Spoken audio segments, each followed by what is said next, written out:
കാരോളൈസ് media എന്ന ഈ ചാനലിലേക്ക് എല്ലാവർക്കും സ്വാഗതം. ജൂലൈ 1 മുതൽ സംസ്ഥാനത്തെ റേഷൻ കാർഡ് ഉടമകൾ അറിയേണ്ട വളരെ പ്രധാനപ്പെട്ട ചില ഇൻഫർമേഷൻസ് ആണ് കാരോളൈസ് മീഡിയ ഇന്നത്തെ ഈ ഒരു വീഡിയോയിലൂടെ നിങ്ങളുമായി ഷെയർ ചെയ്യുന്നത്. ചാനൽ ആദ്യമായി കാണുന്നവർ ദയവായി സബ്സ്ക്രൈബ് ചെയ്ത് ഉപയോഗിക്കുക, വീഡിയോ ലൈക്ക് ചെയ്ത് സപ്പോർട്ട് കൂടി തരിക. ആദ്യ അറിയിപ്പ്: ജൂലൈ മാസത്തിലെ റേഷൻ ജൂലൈ 8 തിങ്കളാഴ്ച മുതൽ മാത്രമേ വിതരണം ആരംഭിക്കുമെന്ന് ഭക്ഷ്യ പൊതുവിതരണ വകുപ്പ് അറിയിച്ചിരിക്കുകയാണ്.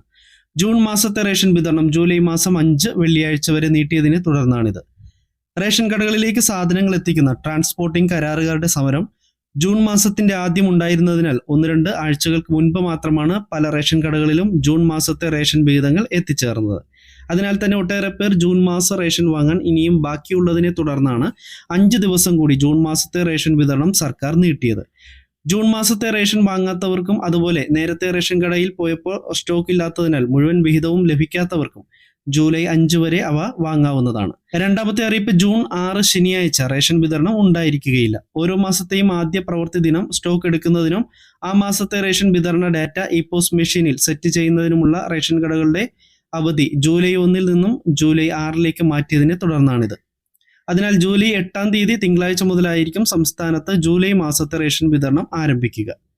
മൂന്നാമത്തെ അറിയിപ്പ്: റേഷൻ കാർഡ് ഉടമകൾ ഇനി റേഷൻ വാങ്ങുമ്പോൾ സെസ് കൂടി നൽകണം എന്നതാണ്. റേഷൻ വ്യാപാരികൾക്കുള്ള ക്ഷേമനിധി ആനുകൂല്യങ്ങളും പെൻഷനും നൽകുന്നതിന് വേണ്ടിയാണ് റേഷൻ കാർഡ് ഉടമകളിൽ നിന്നും സെസ് ഈടാക്കുവാൻ പോകുന്നത്. APL വിഭാഗം റേഷൻ കാർഡുകളായ നീല, വെള്ള റേഷൻ കാർഡ് ഉടമകളിൽ നിന്നാണ് ഇപ്പോൾ സെസ് ഈടാക്കുവാൻ തീരുമാനിച്ചിരിക്കുന്നത്. മഞ്ഞ, പിങ്ക് കാർഡുകാരുടെ കയ്യിൽ നിന്നും സെസ് ഈടാക്കണമെങ്കിൽ കേന്ദ്ര സർക്കാർ അനുമതി നൽകണം എന്നതിനാൽ അവരെ ഇതിൽ നിന്നും ഒഴിവാക്കി. തുടക്കത്തിൽ നീല, വെള്ള റേഷൻ കാർഡ് ഉടമകളിൽ നിന്നും മാസത്തിൽ 1 രൂപ സെസ് പിരിക്കുവാനാണ് നീക്കം. റേഷൻ വ്യാപാരി ക്ഷേമനിധി ബോർഡിന്റെ സാമ്പത്തിക സ്ഥിതി മെച്ചപ്പെടുത്തുന്നതിനാണ് 1 രൂപ വീതം വെൽഫെയർ ഫണ്ട് സെസ് ഇനത്തിൽ ഈടാക്കുക. ഭക്ഷ്യ പൊതുവിതരണ കമ്മീഷണറുടെ റിപ്പോർട്ട് ഭക്ഷ്യമന്ത്രി GR അനിലിന്റെ അധ്യക്ഷതയിൽ ചേർന്ന യോഗത്തിൽ അംഗീകരിച്ചു. നിയമ, ധനവകുപ്പുകളുടെ അംഗീകാരം കൂടി ലഭിക്കുന്നതോടെ റേഷൻ കാർഡ് ഉടമകളിൽ നിന്നും സെസ് ഈടാക്കി തുടങ്ങും. 24 വർഷമായി റേഷൻ വ്യാപാരി ക്ഷേമനിധി ബോർഡിലേക്ക് 1 രൂപ പോലും സർക്കാർ നൽകിയിട്ടില്ല. പകരം 14,000 റേഷൻ വ്യാപാരികളിൽ നിന്നും പ്രതിമാസം 200 രൂപ വീതം ഈടാക്കുന്നുണ്ട്.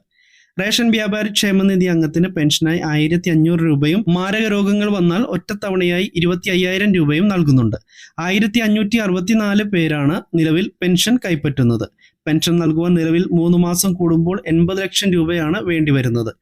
ചികിത്സയ്ക്കായി 23 ലക്ഷം രൂപ നൽകുവാനും ഉണ്ട്. കൂടാതെ റേഷൻ കട മാറ്റിയവർക്ക് അംശദായം തിരികെ കൊടുക്കുന്നതിന് 1 കോടിയോളം രൂപയും വേണം. പെൻഷനും ചികിത്സാ സഹായവും മുടങ്ങിയതോടെ ക്ഷേമനിധി ബോർഡിലേക്ക് ഇനി പണം അടക്കില്ല എന്ന് റേഷൻ വ്യാപാരികൾ സർക്കാരിന് കത്ത് നൽകിയിരുന്നു. കേരളത്തിൽ 22,60,50,000 നീല റേഷൻ കാർഡുകളും 29,69,000 വെള്ള റേഷൻ കാർഡുകളും ഉണ്ട്. സെസ് ഈടാക്കുമ്പോൾ 52 ലക്ഷത്തിലധികം രൂപ ഓരോ മാസവും ഈ ഇനത്തിൽ ലഭിക്കും. നിലവിൽ നീല, വെള്ള റേഷൻ കാർഡുകാർക്ക് തുച്ഛമായ അരി മാത്രമാണ് ലഭിക്കുന്നത്. ഗോതമ്പോ, ആട്ടയോ, മണ്ണെണ്ണയോ ഒന്നും തന്നെ ലഭിക്കുന്നില്ല. ഈ സാഹചര്യത്തിലാണ് മാസം 1 രൂപ വീതം സെസ് കൂടി നൽകേണ്ടി വരുന്നത്. അടുത്ത അറിയിപ്പ്: കേരളത്തിൽ സാധാരണ റേഷൻ കടകൾക്ക് പകരം സ്റ്റോറുകൾ വ്യാപകമാക്കാൻ ഭക്ഷ്യവകുപ്പ് തീരുമാനിച്ചു. നിലവിലെ 144 സ്റ്റോറുകൾക്ക് പുറമെ 1000 റേഷൻ കടകൾ കൂടി ഉടനെ സ്റ്റോറുകൾ ആക്കുമെന്നാണ് അറിയിച്ചിരിക്കുന്നത്. ഇവിടങ്ങളിൽ നിന്നും റേഷൻ വിതരണം കൂടാതെ 10,000 രൂപ വരെയുള്ള ബാങ്കിംഗ് സേവനങ്ങൾ, CSSC സേവനങ്ങൾ, സപ്ലൈകോ, ശബരി ഉൽപ്പന്നങ്ങൾ, മിൽമ ഉൽപ്പന്നങ്ങൾ, 5 കിലോയുടെ ചോട്ടോ ഗ്യാസ് എന്നിവയും ലഭിക്കും. അടുത്ത അറിയിപ്പ്: അർഹത ഉള്ളവർക്ക് മുൻഗണനാ കാർഡുകൾ നൽകിയതിനെ കുറിച്ചാണ്. അനർഹമായി കൈവശം വെച്ചിരിക്കുന്ന പിങ്ക്, മഞ്ഞ കാർഡുകൾ സറണ്ടർ പദ്ധതി, ഓപ്പറേഷൻ യെല്ലോ പദ്ധതി, വകുപ്പ് തല പരിശോധനകൾ എന്നിവയിലൂടെ കണ്ടെത്തി പൊതുവിഭാഗത്തിലേക്ക് മാറ്റിയിരുന്നു. 42,927 മഞ്ഞ കാർഡുകളും 3,79,338 പിങ്ക് കാർഡുകളും ഉൾപ്പെടെ 4,22,265 പേർക്ക് മുൻഗണനാ കാർഡുകൾ നൽകിയതായാണ് ഭക്ഷ്യമന്ത്രി അറിയിച്ചിരിക്കുന്നത്. ഈ വർഷവും നീല, വെള്ള കാർഡുകാരിൽ നിന്നും അർഹരായവർക്ക് മുൻഗണനാ കാർഡുകൾ ലഭിക്കുന്നതിനുള്ള ഓൺലൈൻ അപേക്ഷകൾ ക്ഷണിക്കുന്നതാണ്. അറിയിപ്പുകൾ വരുമ്പോൾ തന്നെ നിങ്ങളെ ചാനലിലൂടെ അറിയിക്കുന്നതാണ്.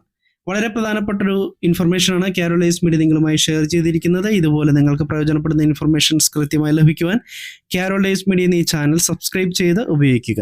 മറ്റൊരു ഇൻഫർമേഷനുമായി എത്തുന്നതുവരെ എല്ലാവർക്കും നമസ്കാരം. Thank you.